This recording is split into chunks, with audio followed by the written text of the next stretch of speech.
Hey guys, welcome back to the channel, and today we're going to talk about buddy boxing, which is a way of connecting two different transmitters together so you can learn to fly in a much safer manner. Let's make a start. So if you're new to this hobby, the first thing you're going to want to do is find yourself a flying club. You're going to want to get yourself insurance. So in the UK that's by BMFA, it's the main body, and you're going to want to find yourself an instructor at the club as well to teach you how to fly.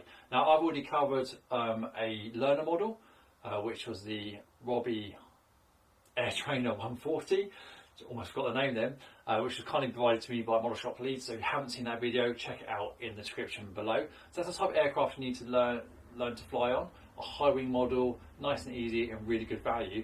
But you're also going to want to set it up, I would suggest, via using a buddy box. So that's where you can plug in your transmitter into your instructor's transmitter. They can basically take off, then they can hold a switch down or flick a switch, and it gives you control of the aircraft without having to swap transmitters between each other. Now, when I first learned how to fly some 30 plus years ago, I know you can't tell, I don't look I'm that old. No, I'm only joking. So a long time ago when I learned how to fly, I had to literally get the transmitter from the instructor, have it pass across, control the aircraft, and if I got in trouble, the instructor was always over my shoulder trying to grab the stick back, which, you know, sometimes can lead to an issue. But now there's a much better way of doing it. We used to be able to buddy box between them, but it wasn't really a thing. But now I say it's easier to do, and you can actually control what features and functions really you allow on the trainer transmitter to come across from the master transmitter. So a little bit of terminology for you. Basically, master and slave. So one transmitter will become the master, and that is the one the instructor will use, and the other transmitter will become the slave, and that is the one that the learner will use. I think that makes sense. Okay, we're going to obviously be focusing on Futaba today, but the principles I'm going to be talking about are going to be the same for pretty much any make of transmitter. But I will just point out you need to be buddy boxing at the same make. Now, some of the newer transmitters run OpenTX. I'm not too sure about. You may be able to go across makes, but for the sake of this video, I'm going to suggest sticking to the same make. Ideally, stick to the same transmitter model if you've got that. If you haven't, don't worry, just stick to the same make. As long as they've got the right connections on the back, you should be okay. So we're going to be using Futaba. We're using my T18SZ, my slightly older T16SZ as well, connecting those together. Let's show you how you do that and what you need. So for Futaba, you need a cable. Now I think some of the newer transmitters, not on the Futaba side, but some other makes, can do this using the wireless technology, maybe Bluetooth or Wi-Fi. I'm not 100% sure, I haven't done that, I haven't done my research, but most of them will support a cable. Quite a long cable as well, because obviously you're going to be standing next to it, you don't want the cable to get in the way. And on the Futaba, these cables plug into the back of the transmitters. There you go, it's actually got a port there, so I'll just show you, which is labelled trainer. So literally undo that rubber, then you have a hole there, which is the right shape to fix in the train lead. Let's go ahead and do that and get these two connected together. Okay, so I've gone ahead and I've plugged in the cable to both transmitters. Just make sure it's securely in there. And if you've not got one of these cables, I'll put links below for you, and into the other one. So now let's have a look, get both these powered on, have a look on the bench. Okay, so here's both the transmitters. Like I said, the cable is just plugged in to both, and I haven't done anything else at this moment in time. So switch them both on.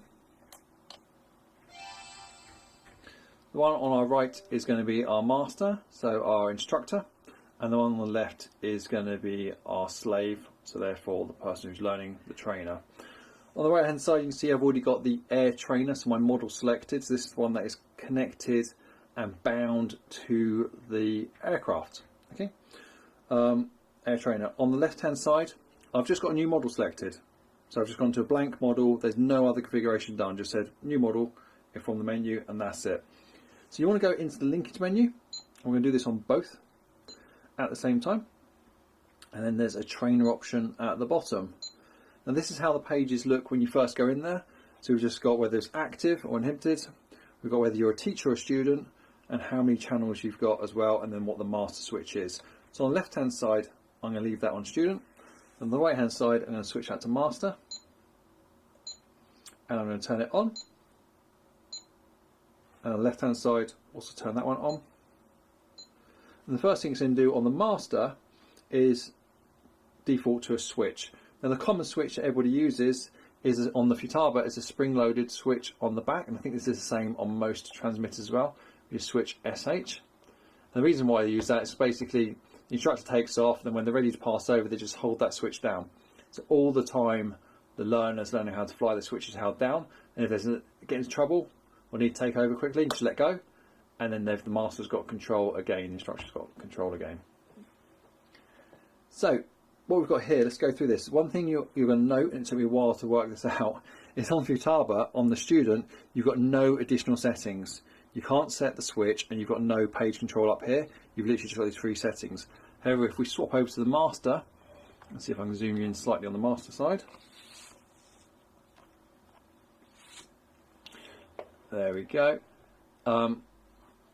You see in the top right hand corner, you've now got 2 more pages of settings.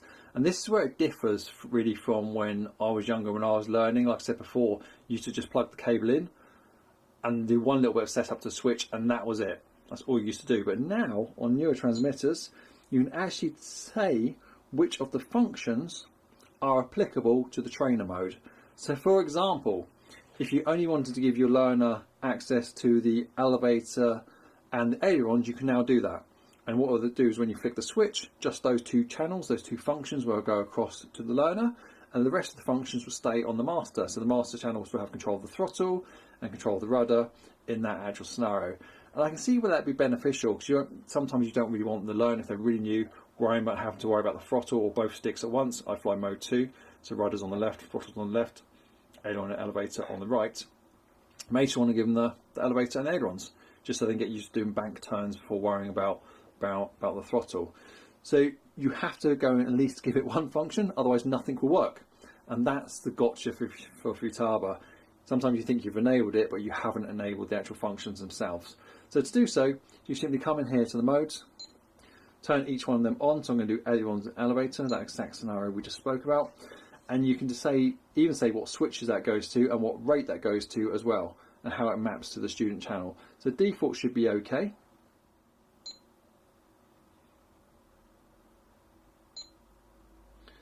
Put that on SH and put that on SH as well. Okay, so what that's actually allowing you to do, I mean, you're thinking, why would you want extra switches? So what they're saying is you could then have like the throttle on another switch. You can enable it and actually say, well, I only want the throttle to start working over to the slave, to the trainer, when I flick the main SH switch, and I also flick an additional switch to give that channel over. So you could slowly introduce the person who's learning to more functions just on different switches. I personally wouldn't do that. I'd probably start off how I've got it there for a few flights and then move on to enable the throttle and the rudder, or just give all 4 channels straight away and just tell the student not to touch the left hand stick. Down to you, it really does depend on what mode you're flying on. But that is the basic setup, so let's go and check that on the aircraft. Okay, so this is slightly hard to film, I must admit. I've had to rework my workshop just so I can get this in. But here we are. So we've got the Robbie Air Trainer 140, so kindly donated by Model Shop Leeds. And I have both of the transmitters still connected together. We've got the master in right hand, and then the slave in the left hand, so that's the one with the trainer, that's the one with the instructor. So when I turn the transmitters on, if you turn the master on first, it will automatically power up the slave for you. Just something to note there. Then obviously then turn the model on. Now at the moment, everything's working on the master, so I've got, put the slave down. Yes, at the moment everything's working on the master. You see ailerons, elevator, rudder. And I go and fly with that, that's absolutely fine. This model was set up on this particular transmitter. So the only difference is now is we've plugged in the slave, the trainer, and we've got that switch configured just for 2 channels, if you remember, elevator and ailerons. So if I pull that switch down, push that switch down, let me see how I can do this, put the running out of hands. If I pull that switch down and try not to drop my transmitters, you'll see that now I've got the ailerons and elevator on the trainer, but not the rudder or the throttle, because that I've not configured those 2 channels. And again, as soon as I let go, watch what happens if I put some elevator and ailerons on, I let go of the switch on the master, everything goes back to the master transmitter, and that's now in control. I appreciate it's been a bit difficult for me to show you that, but I think you get the idea there. I should probably get a table or something, or get somebody to help me. That would be an idea. So what have we done? We've basically just set up buddy box, just done the configuration so that 2 channels transfer across on the single switch. And it is as simple as that. So definitely a safe way of flying, definitely a preferred way of flying if you are learning, or even if you have, maybe you know how to fly already, but maybe you want to get into aerobatics, or maybe you want to get somebody to do a maiden flight of an aircraft for you. Perhaps that's a way you could also use the buddy system. I like the idea of perhaps learning the 3D aerobatics, something that I'm trying to do myself occasionally. Maybe it'd be cool to have somebody on the master transmitter show me some 3D manoeuvres, flick a switch, then I can try it out. If it goes horribly wrong, they can let go of the switch. Maybe that would work. I don't know. Definitely though, for learning. So guys, hopefully you found that useful. I appreciate it's just been a short video, but that is your introduction to buddy boxing on the Futaba transmitters, and I'll see you next time around.